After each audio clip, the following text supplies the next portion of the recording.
Two men who were wrongfully convicted of child abuse are now using their stories to raise awareness about what they call junk science in the courtroom.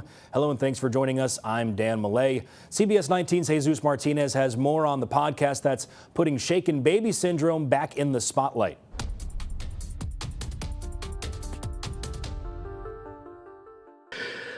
Our core message is what happened to us can happen to anyone. Josh Burns and Andrew Roark know what it's like to have their lives turned upside down by a criminal charge, one they say should have never been filed. I knew in my initial trial that there were huge questions with the science. Both men were accused of shaken baby syndrome in separate cases, years apart. Burns' case was in Michigan in 2015. Roark's dates back to 1997 in Dallas County. Both men were exonerated in November of 2024, just 3 days apart. And kind of incredible. Now living about an hour away from each other in the Dallas area, the two have teamed up to launch a podcast called Unshaken Truth, aimed at sharing what they describe as flawed science being used in courtrooms across the country. Welcome to Unshaken Truth. We are exposing the shaken baby myth. So we want parents and caregivers to know, even grandparents, aunts, uncles, if you're the last one alone with a baby or a toddler before they display the wrong symptoms and show up at an emergency room, they could quickly find themselves in the crosshairs of a child abuse pediatrician who has tunnel vision. At the center of the podcast is the case of Robert Robertson, the East Texas man who has sat on death row for over 2 decades, convicted of the same type of charge Burns and Roark faced.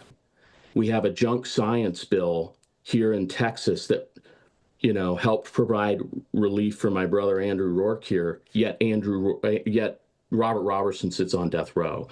Robertson's case drew national attention in 2024 when the Texas legislature tried to pause his execution to hear new evidence. We don't want to execute innocent people. It's happened, unfortunately, but we should strive for that to never happen. Roark says his own case bears striking similarities to Robertson's, including the medical findings used as evidence. The cap in my case was the exact same cap in his case. Plus, had the child in my case died, I would probably be right there with Robert on death row. The two say the problem comes down to what they call junk science. They argue medical testimony is not supported by current peer-reviewed research, and that questions remain about whether Texas's junk science law is being properly applied. It is worth noting, though, prosecutors and medical experts say shaken baby syndrome is still considered a valid medical diagnosis, most commonly seen in children under 2, but it could also occur in kids up to the age of 5. And junk science is a real problem in our courtrooms today. If you bring a child that you can't explain something happened to this child and you bring him to the doctor, you're about to be accused of something. A point of ongoing debate in both legal and medical communities. And Tyler, I'm Jesus Martinez. The Texas Court of Criminal Appeals last year halted the execution of Robert Robertson and sent his case back to an Anderson County judge to consider whether he should receive a new trial.